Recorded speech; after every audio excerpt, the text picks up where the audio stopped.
Next topic is electrochemical cell and Gibbs energy of reaction. तो Gibbs energy के बारे में हमने 11th में पढ़ा था। अब हम यहाँ देख रहे हैं कि इलेक्ट्रोकेमिकल सेल में गिब्स एनर्जी किस तरह से रिलेट करते हैं हम इसको इलेक्ट्रोकेमिकल सेल में होने वाली रिएक्शन से। How Gibbs energy can be related. We know electrical work done in 1 second. 1 second में, 1 सेकेंड में इलेक्ट्रिकल वर्क जो होता है that is equal to cell potential multiplied by total charge past.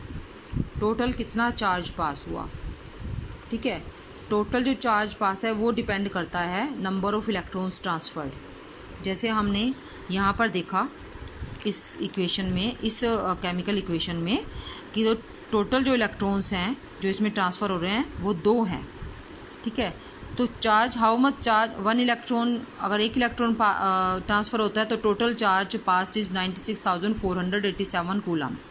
और अगर 2 इलेक्ट्रॉन्स होते हैं, ट्रांसफ़र हो रहे हैं, तो 2 into 96,487 coulombs of charge has been pass from the reaction mixture, ठीक है। तो मीन्स टोटल चार्ज पास क्या हो गया, N into F and E cell potential. Electrical work done in 1 second is equal to, इस तरह से हम इसको फाइंड कर सकते हैं, cell potential multiplied by total charge passed. Reversible work done by a galvanic cell, this is electrical work, and reversible work done by galvanic cell is equal to decrease in its Gibbs energy. Galvanic cell में, क्योंकि यहाँ हम electrochemical cells की बात कर रहे हैं, तो गैल्वेनिक सेल ही हैं सभी इलेक्ट्रोकेमिकल सेल्स जो हमने पढ़ा है। डैनियल सेल भी is a type of galvanic cell. तो reversible work done by galvanic cell is equal to decrease in its Gibbs energy. तो इसलिए रिवर्सिबल वर्क डन, क्योंकि डिक्रीज है तो डिक्रीज माइनस में आएगा हमेशा, ठीक है। And decrease in Gibbs energy means change in Gibbs energy is negative. Reversible work done is equal to minus delta G, ठीक है। एंड वर्क डन हमें पता है किसके इक्वल है, electrical work done, E cell into total charge passed, it is equal to E cell into charge passed, ठीक है। तो we get minus delta G is equal to E cell into charge passed, ठीक है। तो हमने यहाँ पर इन दोनों में रिलेशनशिप फाइंड कर ली है। इसको हम एक सिंपल फॉर्म में कन्वर्ट करते हैं। Minus delta G is equal to cell potential into total charge passed which is equal to n into F, या delta G is equal to minus n F E cell. It is cell potential, not standard cell potential, ठीक है। N F E only, not E nought. E cell depends on concentration of electrolyte.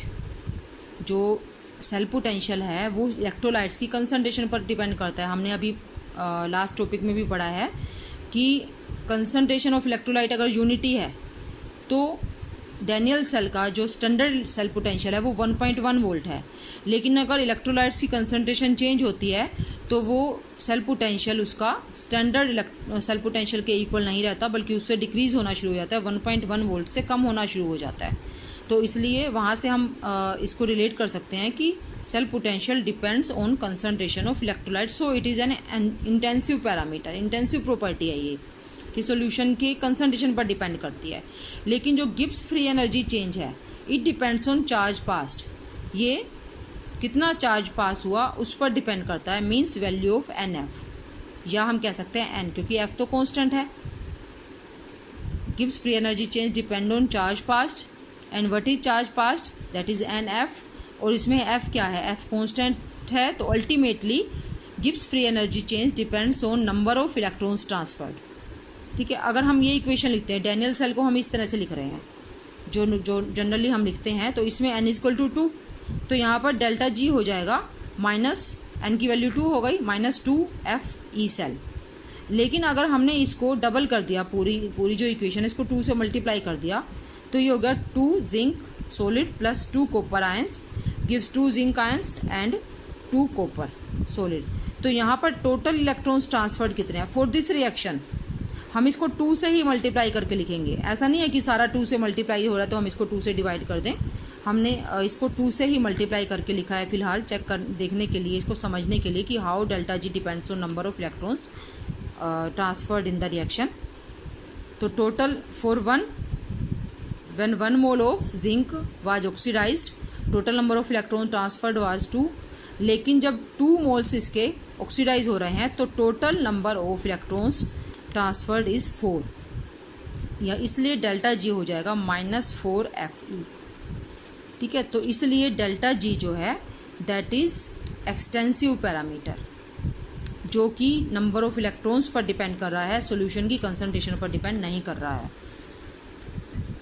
And we know concentration of electrolytes अगर unity है तो cell potential is better known as standard cell potential, इसलिए हम ये value इसमें put कर देते हैं इस इक्वेशन में। तो जो गिब्स फ्री एनर्जी चेंज है वो भी स्टैंडर्ड फ्री एनर्जी चेंज बन जाता है, delta G naught is equal to -NFE naught. Putting value of, अब हम क्योंकि डैनियल सेल का ही एग्जांपल लेते आए हैं हमेशा, और अगर हम जनरली हम किसी भी इलेक्ट्रोकेमिकल सेल की बात करते हैं तो हमें पता है कि ई नोट सेल किसके बराबर है। हमने लास्ट टॉपिक में सेल पोटेंशियल और इक्विलिब्रियम कांस्टेंट में एक रिलेशन फाइंड की थी, and which is equal to E note cell is equal to 2.303 RT by NF log of Kc। तो हम यहाँ पर स्टैंडर्ड इलेक्ट्रोड पोटेंशियल का जो फॉर्मूला था उसमें वैल्यू थी वो उसको यहाँ पुट कर देते हैं।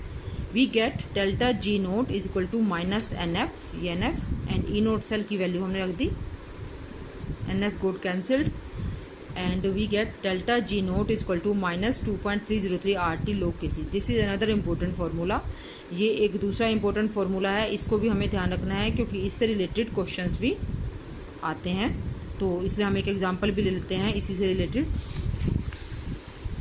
एग्जांपल है the standard electrode potential for Daniell cell is 1.1 volt. Standard electrode potential, तो जैसे जैसे हम क्वेश्चन पढ़ते हैं, रीड करते हैं, वैसे वैसे हम जो टर्म्स उसमें दी हुई हैं, गिवन जो भी है वो हम लिखते हैं। Standard electrode potential means E note cell is equal to 1.1 volt. Calculate the standard Gibbs energy change for reaction, यानी कि हमें ये फाइंड करना है। अब हमें पता है कि it is equal to -NFE, तो बहुत ही सिंपल है, यहाँ पर हमें कोई ये वाला फार्मूला यूज़ नहीं करना है, हमें सिंपल फार्मूला यूज़ करना है क्योंकि हमें जो भी गिवन है वो इसी फार्मूले में ही फिट हो सकता है। तो हमने यहाँ सारी वैल्यूज़ रख दी इसमें। एन डैनियल सेल के लिए we know number of electrons transferred is 2, तो हमने 2 रखा यहाँ पर।